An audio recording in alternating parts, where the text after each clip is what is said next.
Excel PU college ಗುರುವಾಯಿನಕೆರೆ, ಕರ್ನಾಟಕದ number 1 PU college. Admissions open now. ಬಳ್ಳಾರಿಯಲ್ಲಿ banner ಗಲಾಟೆ ಕೇಸ್ನ ತನಿಖೆಯನ್ನ ಚುರುಕುಗೊಳಿಸಲಾಗಿದೆ. ಘಟನಾ ಸ್ಥಳಕ್ಕೆ ಬಾಂಬ್ ನಿಷ್ಕ್ರಿಯ ದಳ ಕೂಡ ಎಂಟ್ರಿಯನ್ನ ಕೊಟ್ಟಿರುವಂಥದ್ದು. ಘಟನಾ ಸ್ಥಳದಲ್ಲಿ 10ಕ್ಕೂ ಹೆಚ್ಚು ಮಂದಿ ಸಿಬ್ಬಂದಿ ಪರಿಶೀಲನೆಯನ್ನ ನಡೆಸ್ತಾ ಇದ್ದಾರೆ. ಹುಬ್ಬಳ್ಳಿಯಿಂದ ಬಂದಿರುವಂತಹ ಬಾಂಬ್ ನಿಷ್ಕ್ರಿಯ ತಂಡದಿಂದ ಪರಿಶೀಲನೆ ನಡೆಸಲಾಗ್ತಾ ಇದೆ. NLJD ಹಾಗೆ DSMD ಅತ್ಯಾಧುನಿಕ ಮೆಷಿನ್ಗಳ ಮೂಲಕ ಅಲ್ಲಿ ಹುಡುಕಾಟವನ್ನ ನಡೆಸಲಾಗ್ತಾ ಇದೆ. ಇದರ ಜೊತೆಗೆ ಸೋಕೋ ಹಾಗೆ FSL ತಂಡದಿಂದ ಸಾಕ್ಷ್ಯಗಳ ಶೋಧ ಕಾರ್ಯ ಕೂಡ ಅಲ್ಲಿ ನಡೀತಾ ಇದೆ. ಬುಲೆಟ್ಗಳು, ಕಾರ್ಟ್ರಿಡ್ಜ್ಗಳು ಏನಾದ್ರು ಸಿಗಬಹುದಾ, ಇನ್ನೂ ಏನಾದ್ರು ಅಲ್ಲಿ ಸಾಕ್ಷಿಗಳು, ಫಿಸಿಕಲ್ ಎವಿಡೆನ್ಸ್ ಇನ್ನೇನಾದರೂ ಇದೆಯಾ ಅನ್ನೋ ಶೋಧವನ್ನ ಸೋಕೋ ಟೀಮ್ ಹಾಗೆ FSL ಟೀಮ್ ಮಾಡ್ತಾ ಇದೆ. ಮತ್ತೊಂದು ಕಡೆಗೆ ಬಾಂಬ್ ನಿಷ್ಕ್ರಿಯ ದಳ ಹುಬ್ಬಳ್ಳಿಯಿಂದ ಬಂದಿರುವಂತಹ ಬಾಂಬ್ ಸ್ಕ್ವಾಡ್ ಕೂಡ ಅಲ್ಲಿ ಪರಿಶೀಲನೆಯನ್ನ ನಡೆಸ್ತಾ ಇದೆ.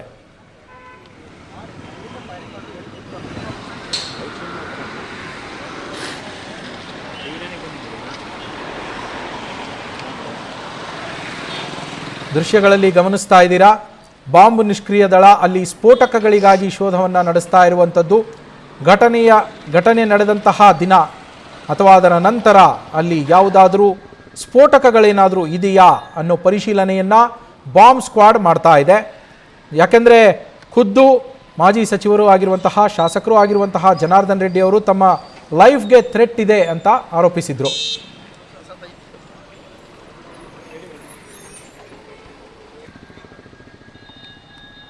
ಈ ಸ್ಥಳದಿಂದಲೇ ನಮ್ಮ ಬಳ್ಳಾರಿ ಪ್ರತಿನಿಧಿ ಶಿವಾನಂದ್ ಲೈವ್ನಲ್ಲಿ ಜಾಯಿನ್ ಆಗಿದ್ದಾರೆ. ಶಿವಾನಂದ್, ಬಾಂಬ್ ನಿಷ್ಕ್ರಿಯ ದಳ ಹಾಗೇನೆ ಸೋಕೋ FSL ಟೀಮ್ ಎಲ್ಲ ಅಲ್ಲಿಗೆ ಬಂದಿದೆ, ಶೋಧವನ್ನ ನಡೆಸ್ತಾ ಇದೆ, ಪರಿಶೀಲನೆ ಮಾಡ್ತಾ ಇದೆ. ಏನೆಲ್ಲ ಸಾಕ್ಷ್ಯಗಳನ್ನ ಕಲೆ ಹಾಕ್ತಾ ಇದೆ, ಅಲ್ಲಿ ಏನಾದ್ರು ಸಿಕ್ಕಿದೆಯಾ? ಈ ಸದ್ಯಕ್ಕೆ ಏನಾದ್ರು ಸಿಕ್ಕಿದೆಯಾ ಶಿವಾನಂದ್? ನವೀನ್, ಮುಖ್ಯವಾಗಿ ಇವತ್ತು ಘಟನಾ ಸ್ಥಳಕ್ಕೆ ಬಾಂಬ್ ನಿಷ್ಕ್ರಿಯ ದಳ ಜೊತೆಗೆ ಸುಕೋ FSL ಏನು ತಂಡ ಇದೆ ಅದು ಕೂಡ ಇವತ್ತು ಭೇಟಿಯನ್ನ ನೀಡಿರುವಂಥದ್ದು. ಇಲ್ಲಿ ಫೈರಿಂಗ್ ನಡೆದಂತ ಅಂದ್ರೆ ಜನವರಿ 1ನೇ ತಾರೀಕು ರಾತ್ರಿ ಏನು ಫೈರಿಂಗ್ ನಡೀತು, ಆ ಒಂದು ಹಂತದಲ್ಲಿ ಹೇಗೆ ಫೈರಿಂಗ್ ಆಯಿತು, ಜೊತೆಗೆ ಯಾವ ಬಂದೂಕಿನಿಂದ ಫೈರಿಂಗ್ ಆಯಿತು ಅನ್ನುವಂಥ ಒಂದಷ್ಟು ಮಾಹಿತಿಯನ್ನ ಈಗ ಕಲೆ ಹಾಕುವಂಥ ಒಂದು ಕೆಲಸವನ್ನ ಈಗಾಗಲೇ FSL ಅಧಿಕಾರಿಗಳಾಗಿರ್ಬೋದು ಮತ್ತೆ ಬಾಂಬ್ ನಿಷ್ಕ್ರಿಯ ದಳ ಈಗ ಮಾಡ್ತಾ ಇರುವಂಥದ್ದು. ನೀವು ದೃಶ್ಯದಲ್ಲಿ ಗಮನಿಸ್ತಾ ಇರುವಂತಹ ದೃಶ್ಯ ಏನಿದೆ, ಇದು ನೇರವಾಗಿ ಈ ಒಂದು ಘಟನೆಗೆ ಸಂಬಂಧಪಟ್ಟಂತೆ ಫೈರಿಂಗ್ ಹಾಗೆ ಈಗಾಗಲೇ ಜನಾರ್ದನ್ ರೆಡ್ಡಿ ಅವರು ಒಂದಷ್ಟು ಆರೋಪ ಮಾಡಿದ್ರು. ಈ ಒಂದು ಘಟನೆಯಲ್ಲಿ ಪೆಟ್ರೋಲ್ ಬಾಂಬ್ ಅನ್ನ ಬಳಕೆ ಮಾಡಲಾಗಿದೆ, ಜೊತೆಗೆ ಆಟೋದಲ್ಲಿ ಪೆಟ್ರೋಲ್ ಬಾಂಬ್ ಅನ್ನ ತಂದ್ರು ಅನ್ನುವಂಥ ಒಂದು ನಿಟ್ಟಿನಲ್ಲಿ ಆರೋಪವನ್ನು ಮಾಡಿದ್ರು. ಅದಕ್ಕೆ ಈಗ ಪ್ರತಿಯಾಗಿ ಅಂದ್ರೆ ಇಲ್ಲಿ ನಿಜಕ್ಕೂ ಕೂಡ ಆ ಘಟನೆ ಆಗಿದೆಯಾ ಅಥವಾ ಯಾವ ಗಂಡದಿಂದ ಈ ಬುಲೆಟ್ ಹೊರಬಂತು, ಜೊತೆಗೆ ಆ ಯುವಕನ ರಾಜಶೇಖರ ಅನ್ನುವಂಥ ಯುವಕನ ಸಾವಾಯಿತು ಅನ್ನುವಂಥ ಒಂದು ನಿಟ್ಟಿನಲ್ಲಿ, ಜೊತೆಗೆ ಈಗಾಗಲೇ ಗಾಯಾಳುಗಳಿಗೆ ಏನಾದರೂ ಬುಲೆಟ್ ತಗಲಿದೆ ಅನ್ನುವಂಥ ಒಂದಷ್ಟು ಮಾಹಿತಿಗಳನ್ನ ಇಲ್ಲಿ ಈಗ ಪಡೆದುಕೊಳ್ಳುವಂಥ ಒಂದು ಕೆಲಸವನ್ನ ಇಲ್ಲಿನ ಪೊಲೀಸ್ ಅಧಿಕಾರಿಗಳು ಮಾಡ್ತಾ ಇರುವಂಥದ್ದು. ಜೊತೆಗೆ ಅದಕ್ಕೆ ಪ್ರತಿಯಾಗಿ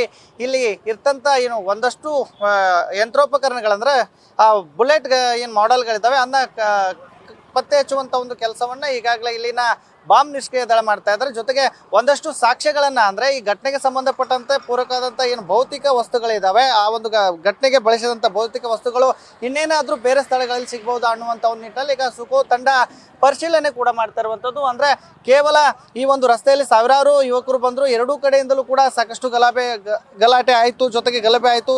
ತದನಂತರದಲ್ಲಿ ಏಕಾಏಕಿ ಫೈರಿಂಗ್ ಆಯಿತು ಅನ್ನುವಂಥ ಒಂದು ನಿಟ್ಟಿನಲ್ಲಿ ಈಗಾಗಲೇ 26 ಜನರನ್ನ ಬಂಧಿಸಿ ನ್ಯಾಯಾಂಗ ಬಂಧನಕ್ಕೂ ಕೂಡ ಒಪ್ಪಿಸಿರುವಂಥದ್ದು. ಈ ನಿಟ್ಟಿನಲ್ಲಿ ಸಾಕಷ್ಟು FSL ತಂಡದ ಅಧಿಕಾರಿಗಳು, ಬಾಂಬ್ ನಿಷ್ಕ್ರಿಯ ದಳ ಅಧಿಕಾರಿಗಳು ಈಗಾಗಲೇ ಖುದ್ದಾಗಿ ಸ್ಥಳದಲ್ಲಿ ಪರಿಶೀಲನೆಯನ್ನು ಕೂಡ ನಡೆಸ್ತಿರುವಂಥದ್ದು. ಲೈವ್ ದೃಶ್ಯದಲ್ಲಿ ನೀವು ಗಮನಿಸ್ತಾ ಇರ್ಬೋದು. ಈಗಾಗಲೇ ಬಾಂಬ್ ನಿಷ್ಕ್ರಿಯ ದಳ ಏನಿದೆ ಅದು ಪ್ರತಿ ಹಂತದಲ್ಲೂ ಕೂಡ ಈಗ ಪರಿಶೀಲನೆ ಮಾಡ್ತಿರುವಂಥದ್ದು. ಅಂದ್ರೆ 7 ಸುತ್ತಿನಲ್ಲಿ ಈಗ ಫೈರಿಂಗ್ ಆಗಿದೆ ಅನ್ನುವಂಥ ಒಂದು ನಿಟ್ಟಿನಲ್ಲಿ ಈಗ ಅಧಿಕಾರಿಗಳಿಗೆ ಮಾಹಿತಿ ಇದೆ. ಹಾಗಾಗಿ ಯಾವ ರೀತಿಯಾಗಿ ಫೈರಿಂಗ್ ಆಯಿತು, ಜೊತೆಗೆ ಆ ಫೈರಿಂಗ್ ಅಂದ್ರೆ ಯಾವ ದಿಕ್ಕಿನಿಂದ ಆಯಿತು, ಜೊತೆಗೆ ಆ ಫೈರಿಂಗ್ ವೇಳೆಯಲ್ಲಿ ಯಾವೆಲ್ಲ ಗನ್ಗಳನ್ನು ಬಳಕೆ ಮಾಡಿದ್ರು ಅನ್ನುವಂಥ ಒಂದು ನಿಟ್ಟಿನಲ್ಲಿ ಈಗ ಈ ಹುಬ್ಳಿಯಿಂದ ಬಂದಂಥ ಏನು ಬಾಂಬ್ ನಿಷ್ಕ್ರಿಯ ದಳ ಇದೆ ಇದು ಇಲ್ಲಿ ತನಿಖಾಧಿಕಾರಿಗಳಿಗೆ ಮಾಹಿತಿಯನ್ನ ಸಂಗ್ರಹಿಸಿ ಕೊಡ್ತಾರೆ. ಈ ನಿಟ್ಟಿನಲ್ಲಿ ಅದಕ್ಕೆ ಪೂರಕವಾದಂಥ ಸಾಕ್ಷ್ಯಗಳನ್ನ ಹುಡುಕುವಂಥ ಒಂದು ಕೆಲಸವನ್ನ ಇಲ್ಲಿ ಈಗ ಹೇಗೆ ಸುಕೋ ಟೀಮ್ ಆಗಿರ್ಬೋದು ಮತ್ತೆ ಬಾಂಬ್ ನಿಷ್ಕ್ರಿಯ ದಳ ಮಾಡ್ತಿರುವಂಥದ್ದು. ಇನ್ನೊಂದು ಭಾಗದಲ್ಲಿ ನೀವು ಗಮನಿಸ್ತಾ ಇರಬಹುದು, ನೇರವಾಗಿ ಜನಾರ್ದನ್ ರೆಡ್ಡಿ ಅವರ ಮನೆಯ ಏನು ಕಾಂಪೌಂಡ್ ಇದೆ, ಆ ಕಾಂಪೌಂಡ್ ಹೊರಗಡೆನೆ ಈ ಒಂದು ಘಟನೆ ನಡೆದಿರುವಂಥದ್ದು. ಹಾಗಾಗಿ